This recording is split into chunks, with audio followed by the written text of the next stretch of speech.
Assalamualaikum warahmatullahi wabarakatuh.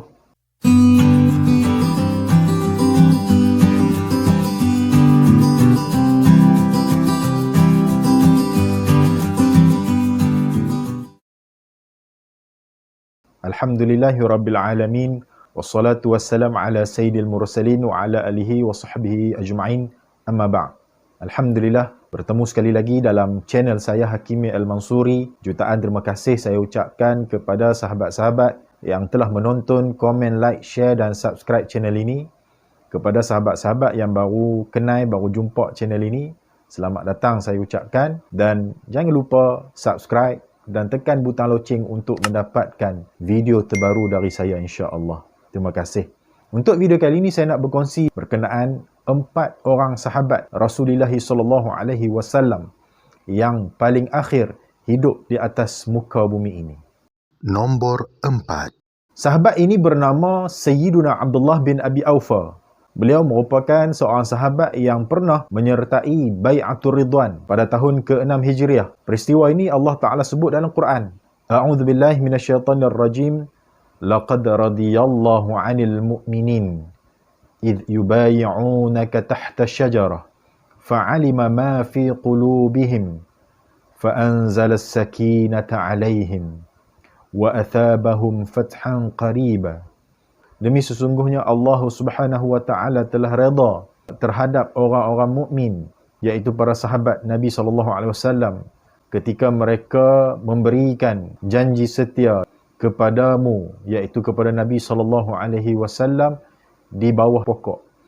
Maka Allah Taala mengetahui apa yang ada di dalam hati mereka, lalu Allah Taala menurunkan kepada mereka ketenangan dan Allah Taala memberikan balasan kepada mereka dengan kemenangan yang semakin dekat waktunya. Surah Al-Fath ayat yang ke-18. Keluarga besar beliau mendapat doa daripada Nabi SAW, seperti mana yang Nabi sebut, Allahumma salli ala ali Abi Aufa. Ya Allah, rahmatilah keluarga Abi Aufa. Dan seperti sahabat-sahabat yang lain, beliau pernah menyertai 7 peperangan bersama dengan Nabi SAW. Dalam periwayatan hadis, Imam Ibnul Mulaqin Asy-Syafi'i rahimahullahu ta'ala menyebutkan bahawa beliau ada meriwayatkan sebanyak 95 hadis dan 10 daripadanya disepakati oleh Imam Bukhari dan juga Imam Muslim rahimahumullah. Beliau juga terkenal sebagai seorang sahabat yang alim lagi faqih. Beliau meninggal dunia pada tahun 86 Hijriah. Ada juga pendapat yang sebut tahun 88 Hijriah atau 89 Hijriah, dan beliau wafat ketika umur sekitar 100 tahun, dan beliau merupakan sahabat Nabi yang terakhir di Kufah, Iraq. Nombor 3. Sahabat yang ini bernama Sayyiduna Sahal bin Sa'ad As-Sa'idi Al-Ansari. Nama asal beliau bukanlah Sahal, tetapi Haznun, dengan maksud susah, sukar, sulit. Maka Rasulullah SAW tukar nama kepada Sahal dengan maksud mudah ataupun senang. Beliau ini seperti sahabat-sahabat yang lain suka ikut Rasulullah duk buat aktiviti-aktiviti ini, bahkan dalam peperangan pun dia ikut. Walaupun ketika itu umur dia kecil lagi lah. Dia pernah ikut Nabi dalam peperangan Tabuk dan dia menjadi pembantu bagi tentera-tentera yang lain. Ketika Rasulullah SAW wafat, beliau baru berusia 15 tahun. Beliau juga ada meriwayatkan puluhan hadis dan beliau meninggal dunia pada tahun 91 Hijriah. Masa tu umur dia sekitar 100 tahun. Tapi ada juga pendapat ulama seperti yang disebutkan oleh Imam Bukhari, beliau meninggal dunia pada tahun 88 Hijriah dan beliau merupakan sahabat Nabi yang paling akhir hidup di Madinah. Sebelum beliau wafat, beliau pernah sebut kata apa? Selepas ini kalian tidak akan lagi dapat mendengar orang berkata sami'tu Rasulullah sallallahu alaihi wasallam qala. Maksudnya lepas ni hampa takkan dapat dengar lagi orang cakap apa? Aku telah mendengar Rasulullah sallallahu alaihi wasallam bersabda. Nombor 2.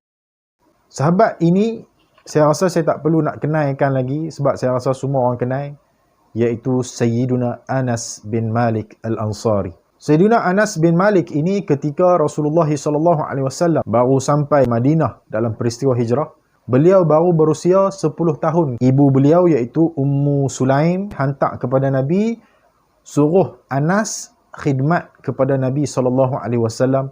Maka Sayyidina Anas antara khadam Rasulullah SAW. Selain daripada ada beberapa orang sahabat Nabi yang lain, beliau menjadi khadam Nabi SAW selama 10 tahun.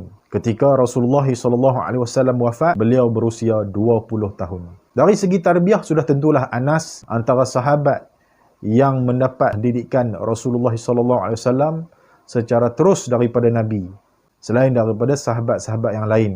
Maka banyaklah hadis-hadis yang diriwayatkan oleh Anas bin Malik, membuatkan beliau antara sahabat yang alim lagi faqih. Rasulullah pernah mendoakan kepada Anas ini secara khusus. Maka Rasulullah doakan apa? Allahumma akthir malahu wa waladahu wa barik lahu fima razaqtahu. Ya Allah, perbanyakkanlah harta dan anaknya dan berkatilah apa yang engkau telah berikan kepadanya. Maka makbullah doa Nabi. Sayyidina Anas ini menjadi sahabat yang banyak harta dan banyak anak-anak dia. Bahkan umurnya pun dipanjangkan oleh Allah Ta'ala. Cuma ulama berkhilaf tentang tahun bilakah beliau wafat. Pendapat yang masyhur, bahkan merupakan pendapat jumhur ulama, mengatakan bahawa beliau wafat pada tahun 91 Hijriah. Ketika itu beliau berumur lebih 100 tahun. Dan beliau merupakan sahabat Nabi yang paling akhir hidup di Basrah, Iraq. Dan meninggal dunia pun di sana.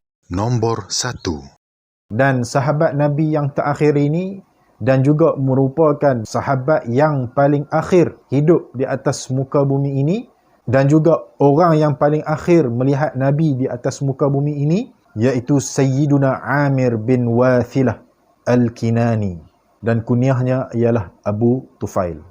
Beliau lahir pada tahun berlakunya pertempuran Uhud, pada tahun 3 Hijriah, dan beliau sempat hidup bersama dengan Rasulullah SAW selama 8 tahun sebelum Rasulullah SAW wafat.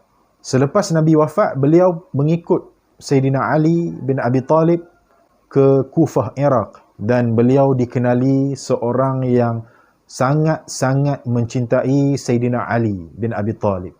Dan beliau juga merupakan pendokong dan penyokong Sayyidina Ali, banyak menyertai Sayyidina Ali dalam banyak peperangan.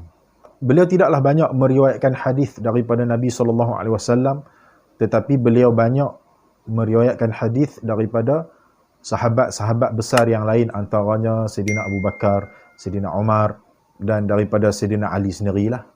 Imam Al-Zahabi rahimahullah ta'ala menyebutkan beliau ni seorang yang thiqah, yang terpercaya, benar percakapannya, dan juga seorang yang alim lagi faqih.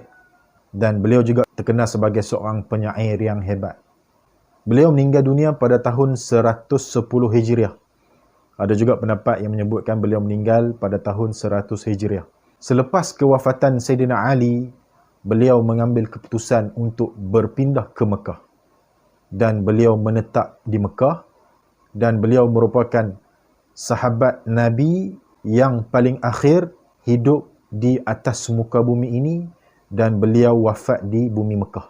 Maka Sayyiduna Abu Tufail Amir bin Wathilah ini merupakan sahabat Nabi yang terakhir hidup di atas muka bumi ini, menjadikan beliau sahabat yang paling akhir melihat Rasulullah SAW di atas muka bumi ini, dan berakhirlah generasi sahabat. Alhamdulillah, itulah serba ringkas yang saya boleh ceritakan kepada sahabat-sahabat semua. Semoga bermanfaat. InsyaAllah kita dapat mengikuti sunnah Nabi dan juga sunnah para sahabat baginda radhiyallahu anhum ajma'in. Cukup setakat itu dulu. Terima kasih banyak-banyak. Aqul qawli hadha wa astaghfirullahal azim li wa lakum. Wassalamualaikum warahmatullahi wabarakatuh.